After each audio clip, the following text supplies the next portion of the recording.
Volvo S90 ile birlikteyiz. S90, Volvo'nun Audi A6, BMW 5 serisi ve Mercedes E serisine rakip olan modeli.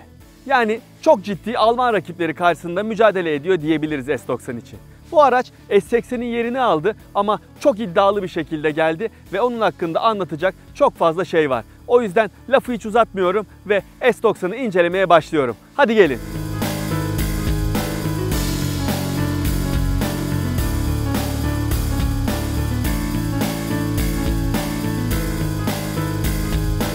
Her zaman olduğu gibi ilk önce tasarım ve boyutlar. S90'ın yeni tasarım dili bana sorarsanız çok dikkat çekici ve çok ihtişamlı gözüküyor. Bu tasarım diline zaten XC90'dan da aşinayız ve önümüzdeki süreçte Volvo'nun güncel diğer modellerinde de göreceğiz gibi gözüküyor. Açıkçası bu tank gibi gösterişli yüzü beğenmemek bence söz konusu bile değil. Burada torun çekici diye adlandırılan yeni gündüz aydınlatmalarına sahip farlar var ve panjur çok büyük olan krom çerçeveli yapısıyla S90'ın genel boyutlarıyla bir bütünlük içinde yer alıyor. Volvo logosu da bugüne kadar gelmiş geçmiş en büyük formuyla S90'ın panjurunda yer alıyor.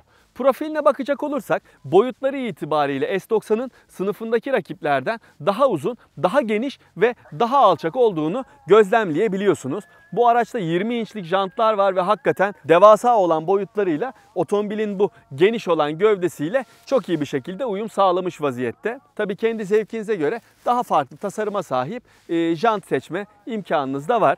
Bu otomobil Inscription donanım seviyesinde, yani zengin bir donanıma sahip diyebilirim ki bunu zaten baktığınız zaman profilde kapının altındaki krom çıtalardan net bir şekilde görebiliyorsunuz.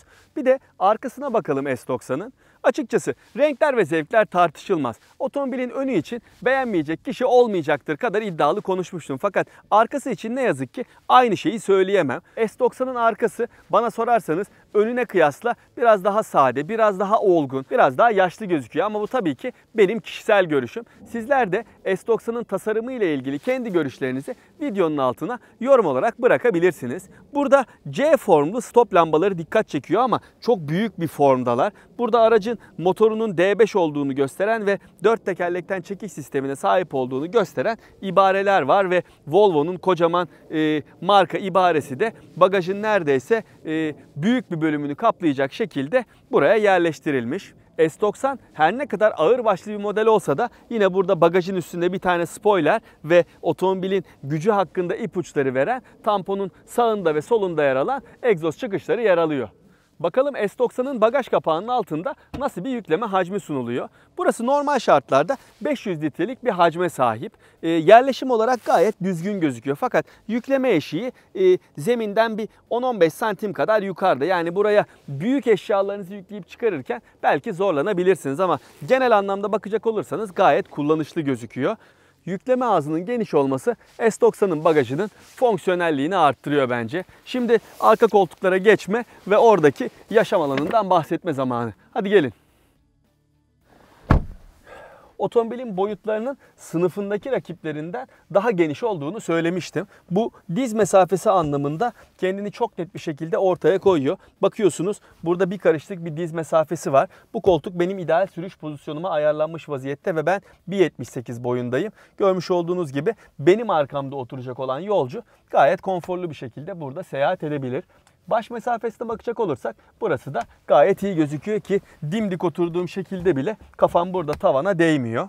Kendinizi dış dünyadan izole edebileceğiniz burada bir perdeniz var. Ayrıca size özel hem burada hem de burada havalandırmaların sunuluyor olması ve arka tarafta kendi istediğiniz şekilde havalandırmayı ayarlayabiliyor olmanız da arka koltuklarda business class konforu yaşamanızı sağlıyor ki buradaki kol dayamanın da 2 tane bardaklığının ekstra bölmesinin ve burada da eşyalarınızı koyabileceğiniz bir alanın olması da bence etkileyici. Orta sırada oturacak yolcu için de önce bu şaft tünelini aşması gerekiyor ve ayaklarını ancak onun yanına koyabiliyor ama burada oldukça geniş bir boşluk bırakıldığı için hem sağda oturacak hem solda oturacak kişinin ayaklarının yanı sıra ortada oturacak yetişkinin ayakları için de burada gayet yeterli bir alan sunulmuş. İşte burası da S90'ın Kaptan Köşkü.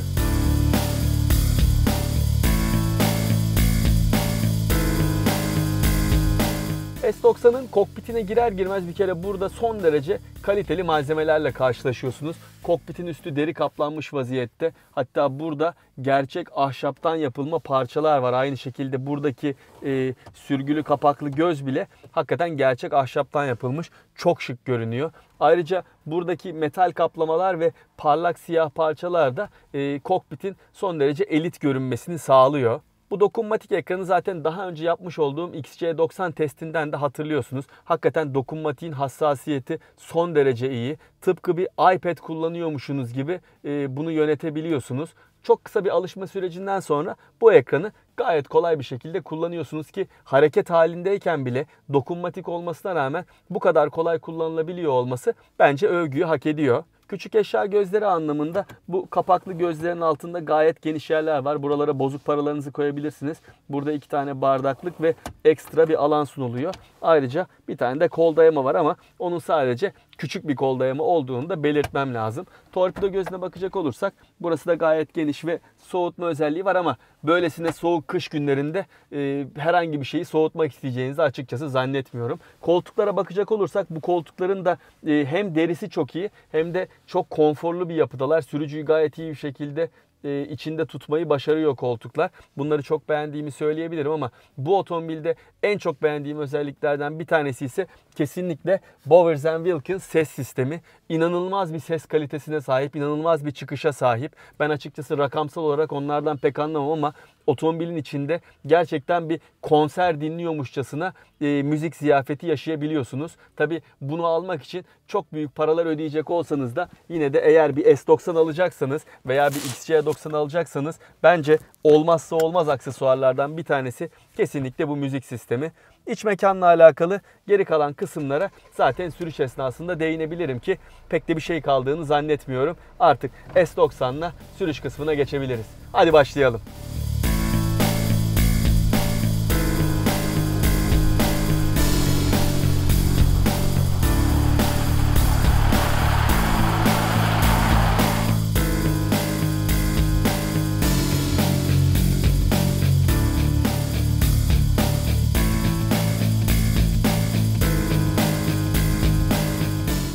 S90'ın marşına basıp sürüşe geçtiğiniz andan itibaren ilk hissettikleriniz bana sorarsanız huzur, konfor ve güvenlik oluyor. Bir kere burası çok sessiz. Yani dış dünyadan kendinizi izole etmiş şekilde otomobilinizi kullanıyorsunuz. Bu bence bu sınıfta bir otomobilden beklenebilecek en önemli özelliklerden bir tanesi ve S90 bunu sürücüsüne çok iyi bir şekilde sunuyor. Yani yalıtım konusunda S90 bence eksiksiz. Peki konfor konusunda size neler veriyor? Onlardan da kısaca bahsedeyim. Süspansiyon ayarları gayet iyi bir şekilde yapılmış. Yani S90'la bu şekilde bir asfalt üstünde ilerliyorsanız en ufak bir rahatsızlık hissetmiyorsunuz ama bunun yanı sıra kilit taşlı bir yoldan gitseniz bile veya kasislerden geçseniz bile amortisörler darbeleri çok iyi bir şekilde emiyorlar, filtreliyorlar ve iç mekanda size yansıtmıyorlar. Bu da yine bu sınıfta bir otomobilde olması gereken kriterlerin en başında geliyor ve S90 bunu da çok iyi bir şekilde sunuyor. Yeni 5 serisini henüz kullanmadım ama güncel 5 serisiyle ve E serisiyle kıyaslayacak olursam S90'ın süspansiyon konforu açıkçası bana diğer ikisinden daha yüksek geldi. Bir de test otomobilinin üstünde düşük profilli lastikler ve 20 inçlik jantlar olmasına rağmen süspansiyonlar yol bozukluklarını adeta ütülüyor. S90'ın direksiyonunda kendinizi son derece güvende hissediyorsunuz. Zaten güvenlik deyince akla gelen markaların en başında Volvo yer alıyor ve S90'da da bu güvenlik çıtasını son derece üste koymuş vaziyette Volvo. Diğer Volvo modellerinden de tanıdığımız güvenlik donanımlarının tamamı S90'da da sunuluyor. Ama bunlara ek olarak S90'da yarı otonom diye adlandırabileceğimiz sürüş özelliği de sunuluyor. Adaptif hız sabitleyiciye ek olarak pilot asist diye adlandırılan sistem düzgün şeritleri olan bir yolda direksiyona müdahale ederek sizin tamamen otomobili kendi başına bırakmanızı sağlayacak bir yapıya sahip. Pilot asist sistemi S90'ın yarı otonom bir şekilde ilerlemesini sağlıyor. Şu an olduğu gibi düzgün yol şeritlerinin çekilmiş olduğu bir yolda ilerliyorsanız bakın sistem devrede ve otomobili tamamen kendi başına saatte 60 km hızla götürebiliyor. Yol sağa sola kıvrılsa da direksiyona müdahalelerde bulunarak otomobili çizgisine sokmayı başarıyor. Ama tabii bu sistemin tamamen kendi başına çalışmadığı anlamına geliyor. Yani demin duymuş olduğunuz ses bana ellerimi direksiyona koymam gerektiğini hatırlatıyor. Sonuçta direksiyonu ben yönlendirmiyorum ama sistem burada bir sürücünün oturduğunu ve dikkatini yola verdiğini bu vesileyle anlamış oluyor. Yani tamamen kendi başına ilerlemiyor. Sürücüyle birlikte yarı otonom bir şekilde otomobili ilerletiyor. Bakın şu anda sola doğru hafif bir viraj dönüyoruz ve yine direksiyon kendi müdahalelerini yaparak S90'ı götürmeyi başarıyor. Adaptif hız sabitleyici sonuçta en üst seviyede görev yapıyor. Yani daha önce testini yaptığım Suzuki Vitara'daki gibi sadece hareket halindeyken öndeki aracı takip etmiyor. Önünüzdeki araç durduğunda bu araç da duruyor. Önünüzdeki araç hareket ettiğinde bu araç da hareket ediyor. Ama durma süreniz biraz fazla artarsa bu esnalarda sistem uyku moduna geçiyor ve tek bir düğme vasıtasıyla aracı tekrar hareket ettirebiliyorsunuz. Ben S90'ı test ettiğim süre boyunca bu adaptif hız sabitleyici ve pilot asisti çok fazla kullandığımı söyleyebilirim. Sistem çok başarılı bir şekilde çalışıyor ve hakikaten size hayatı kolaylaştırıyor diyebilirim. Gelelim S90'ın motorine ve sürüş özelliklerine. Kullanmış olduğum araç D5 diye isimlendiriliyor ve kaputunun altında 2 litrelik çift turbo beslemeli dizel bir motor görev yapıyor. Bu motor tam 235 beygir güç ve 480 Nm'lik bir tork değerine sahip. Yani ayağınızın altında her daim o gücün, o torkun olduğunu hissediyorsunuz. Bakın şu anda saatte 80 km ile dip gaz yapmış vaziyetteyim ve konuşana kadar 120'ye ulaştık. Şu anda 130'a geldik. 140 ile gidiyoruz. 150'ye çıktık. Yani şöyle söyleyeyim, S90 hakikaten soluksuz bir şekilde hızlanıyor. Bu çift turbo besleme neticesinde de motorun çok esnek bir yapısı var. En ufak bir turbo gecikmesi yaşamıyorsunuz. Bu arada bu kadar gücün yere kayıpsız aktarılmasındaki en temel unsur aracın 4 tekerlekten çekişli olması.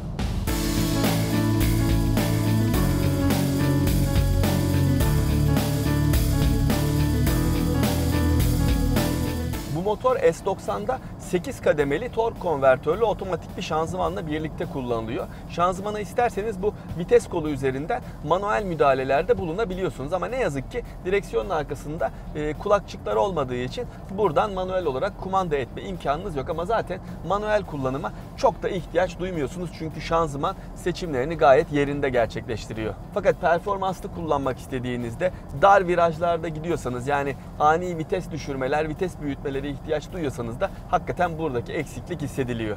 Direksiyonun çapı diğer Volvo modellerinde de olduğu gibi biraz büyük gibi gözüküyor ama direksiyon ele iyi bir şekilde oturuyor ve bu kadar büyük boyutlarda olmasına rağmen S90'ı gayet kolay bir şekilde yönlendirmenizi sağlıyor. S90'ın sürüş dinamizmi konforu kadar yüksek olmasa da bence beklentilere kesinlikle çok iyi cevaplar vermeyi başarıyor. S90'ı keyifli bir şekilde kullanabiliyorsunuz.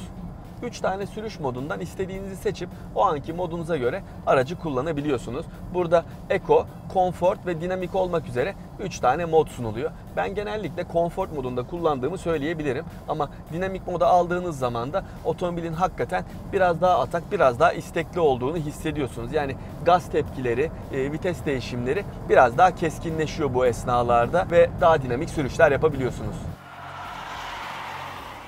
Gelelim S90'ın yakıt tüketimi konusuna. Ben bu aracı bir haftadır kullanıyorum ve 335 kilometre mesafe kat ettim. Şu anda yol bilgisayarında bana 11.4 litrelik bir tüketim değeri gösteriliyor. Bu değer çok yüksek, bunun farkındayım. O yüzden burada bir açıklama yapma gereği duyuyorum. Ben bu aracı kullandığım süre boyunca bu güçlü motorundan keyif almaya çalıştım ve önüm her açıldığında, her fırsat bulduğumda gaza bastım ve performanslı kullandım. O nedenle tüketimin bu kadar yükselmiş olması normal. Yani normal şartlarda S90'ın bu kadar savurgan olmayacağını belirtmem lazım. Bunu maksimum tüketim değeri olarak alabilirsiniz. Şöyle ki sabah otomobili çalıştırdığımdan beri 110 kilometre mesafe kat etmiş vaziyetteyim ve bana 7.7 litrelik bir tüketim ortalaması gösteriliyor. Tabii ki daha sakin bir karakterle kullandım ama burada bu motorun tutumluk potansiyeline sahip olduğunu ve sizin kullanımınızla doğru orantılı şekilde tüketim değerleri sunabileceğini hep beraber gözlemlemiş olduk. Normal şartlarda bu otomobili 100 kilometrede ortalama 8,5-9 litreler seviyesinde rahatlıkla kullanabilirsiniz.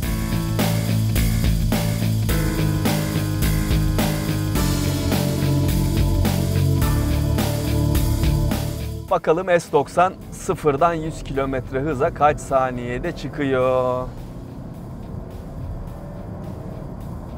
Hiç fena değil ama sadece 100'e çıkması değil, 100'den sonra da aynı şekilde aynı tempoda hızlanmasını devam ettirebiliyor olması gerçekten bu çift turbo D5 motorun iyi işler ortaya koyduğunu gösteriyor.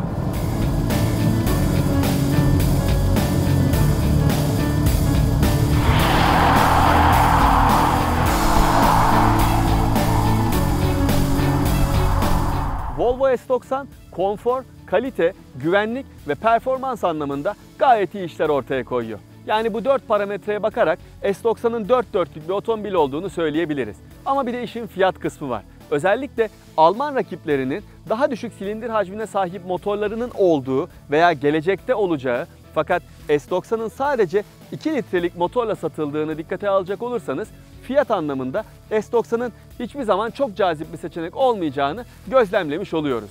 Yanında gördüğünüz bu araç 360.000 TL'den başlayan bir fiyatla satılıyor ki üzerindeki ekstra donanımlarla test otomobili 460.000 TL seviyesine çıkmış vaziyette. Yani aslına bakarsanız otomobil 4 dörtlük ama ulaşmak ne yazık ki o kadar da kolay değil. Görüşmek üzere.